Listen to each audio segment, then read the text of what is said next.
안녕하세요. 콘스탄트 김의 티스와 함께 돈 버는 아카데미. 이번 시간에는 돈 버는 절세, 양도소득세 절세 요령에 대해서 말씀 나누겠습니다. 양도소득세는 무엇일까요? 재산의 소유권을 다른 사람한테 양도할 때 내는 세금이 되겠습니다. 예를 들어서 부동산을 소유하고 있다가 그것을 다른 사람한테 판다는 거죠. 그랬을 때 차익이 생기면 거기에 대해서 내는 세금을 바로 양도소득세라고 할 수 있습니다. 양도소득세 기본적인 플로우 간단하게 제가 요약했습니다. 양도가액이 있죠. 판금액이 되겠습니다. 거기에서 취득가액을 빼줍니다. 취득가액은 산금액이 되겠습니다. 그 다음에 각종 비용들이 좀 있겠죠. 필요경비라고 해서 그걸 빼줍니다. 그리고요, 공제금액을 또 빼주고 이렇게 된다면 과세표준이 됩니다. 여기에 대해서 과세를 하는 거죠. 적용세율이 있습니다. 양도소득세 기본세율이나 중과세율이 있겠죠. 여기에 적용세율을 부과하면은 양도소득세가 산출됩니다.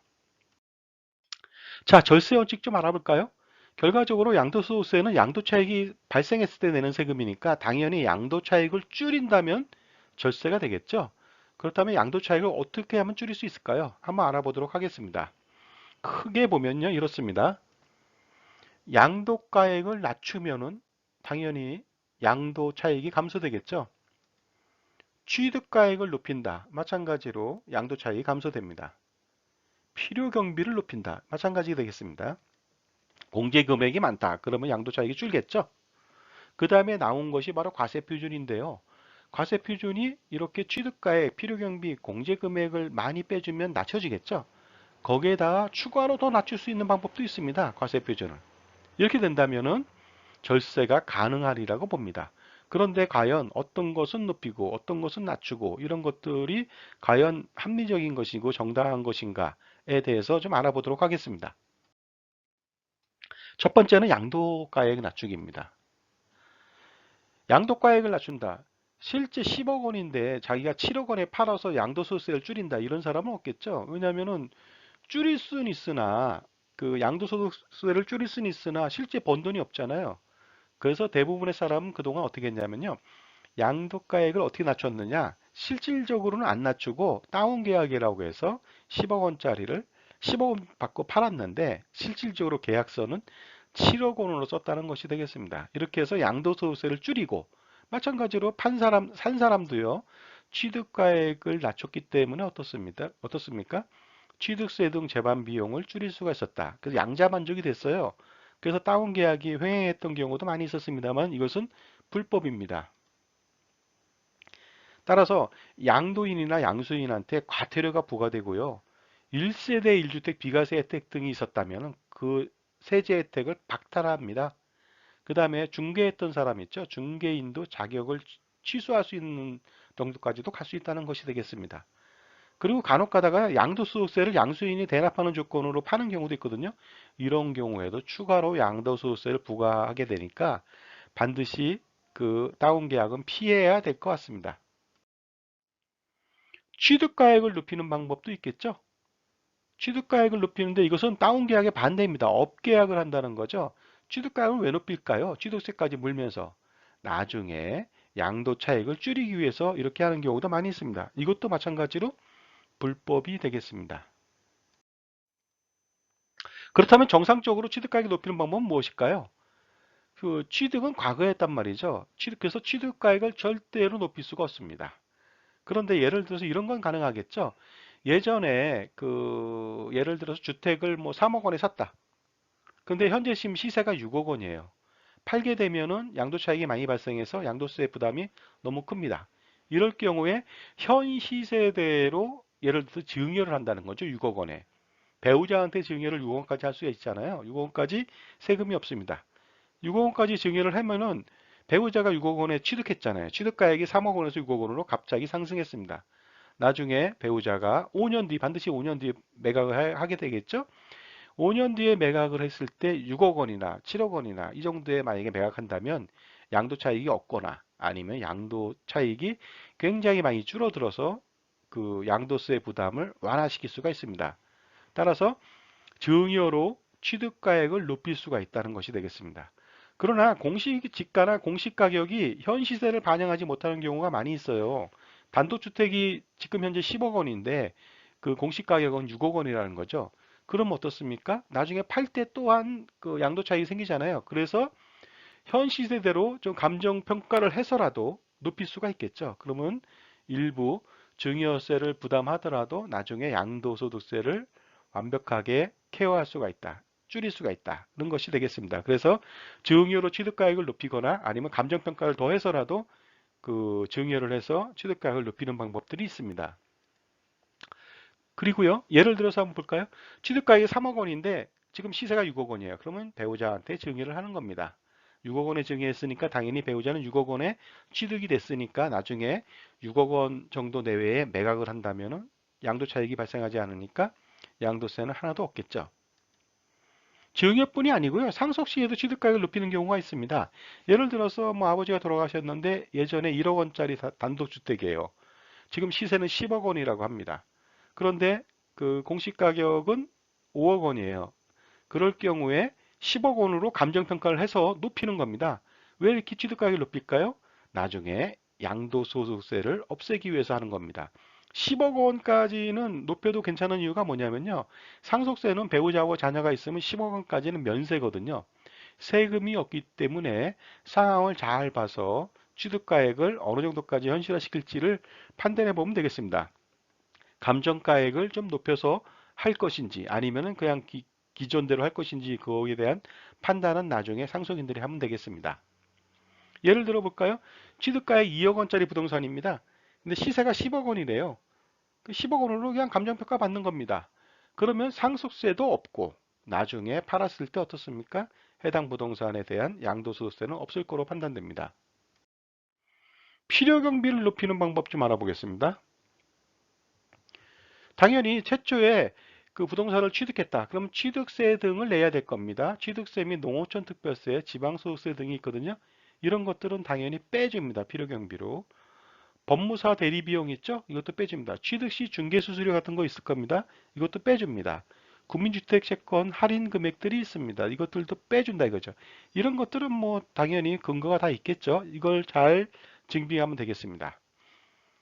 그리고요. 그 해당 부동산의 내용 연수를 연장하거나 가치를 증가시키기 위해서 투여된 돈들이 있어요. 이런 것들을 자본적 지출이라고 하는데요. 예를 들어서 발코니 확장 비용, 방범참 개설 비용, 알루미늄 세시 비용, 난방 시설 교체 비용, 엘리베이터 설치 비용, 냉난방 설치 비용, 아니면 뭐 그 현관과 거실 사이에 중문을 설치한다든가 빌딩 등의 피난 시설물들을 설치한다든가 이런 것들은요 자본적 지출로 필요경비로 빼준다는 것이 되겠습니다. 그런데요 부동산의 본래 기능을 유지하고자 편익을 제공 계속적으로 받고자 지출한 비용 이것을 수익적 지출이라고 하는데요. 이런 지출은 빼주지 않습니다. 예를 들어 볼까요? 벽지나 장판을 교체한다든가 싱크대 주방기구 교체, 난방시설을 교체하는 것이 아니라 수리하는 것, 외벽을 도색한다든가 문이나 조명을 교체한다. 옥상에 방수공사를 한다든가 하수도관을 교체한다든가 타일이나 변기 공사를 한다든가 이런 것들은 수익적 지출이기 때문에 필요경비로 빼주지 않으니까 유의하시기 바랍니다. 그러면 이런 비용들은 어떻게 증빙할까요? 예전에는 세금계산서 등을 그 증빙을 했습니다. 적격 증빙이죠. 그러나 요새는요, 그 금융 거래 내역을 증빙할 수가 있습니다. 그 송금한 내역들이라든가 견적서 이런 것들을 가지고서 증빙이 가능하다는 것이 되겠습니다. 그리고 간혹 가다가요, 대출이자 이 집 샀을 때 대출이자 냈어요 하고 대출이자를 필요경비로 인정받고자 하는 경우가 있는데 이것은 불인정합니다. 대출이자나 근저당 설정 비용 등 이거 불인정합니다. 기납부 세금 있잖아요. 재산세나 종부세 이런 것들도 필요경비로 인정하지 않으니까 유의하시기 바랍니다. 공제금액을 높인다. 이번에는 이거 공제금액이 무엇일까요? 장기보유 특별공제가 대표적인 것이 되겠습니다. 오랫동안 보유하거나 아니면은 거주를 하면 되겠습니다. 1세대 1주택 비과세 같은 경우는 매년 8%씩 그 공제를 해줘갖고 10년 이상 그 보유하면 80%까지 공제를 해주니까 굉장히 큰 혜택이죠. 그러니까 당연히 10년 이상 보유해야 되겠죠. 2020년도 이후에는 2년 이상은 반드시 거주해야만 10년 이상 됐을 때 80%까지 공제해 준다는 거 유의하시고요. 2021년도부터는 보유와 거주를 좀 나눴습니다. 4%씩. 그래서 반드시 거주를 해야 된다. 그래야 8%씩 10년 이상이면 80%까지 공제해 주니까 유의하시기 바랍니다. 일반 부동산 있죠? 토지나 건물 등 15년 이상 보유하면 30% 공제해 줍니다. 3년 이상일 때 6%고요. 매년 2%씩 공제해 준다고 보시면 되겠습니다. 과세 표준을 낮추기. 이건 또 어떻게 할까요? 그 양도가액에서 각종 비용들을 다 빼주면 당연히 과세 표준이 낮춰졌죠. 이것보다 더 낮추자는 거죠. 어떻게 하냐면요. 바로 양도인이 여러 명이 되면 됩니다. 그러기 위해서는 최초에 공동으로 취득하면 되겠죠. 공동으로 취득하지 못했다. 이랬을 때는 혼자 취득했다. 이랬을 때는 어떡합니까? 증여를 하면 되겠습니다. 여러 명한테 증여를 하면 되겠죠. 그러면 취득가액도 올라가고 양도인이 여러 명이니까 과세 표준도 낮추겠죠. 예를 들어서 혼자 갖고 있을 때 과세 표준이 1억 원이에요. 세금 많이 내잖아요. 근데 1억 원인데 공동 소유예요. 두 명이다. 그럼 5천만 원이 되겠죠. 굉장히 낮춰지겠죠. 그 다음에 여러 명이다. 뭐 5명이다. 그러면 2천만 원 낮춰지니까 당연히 세금이 굉장히 쌀 것으로 판단합니다.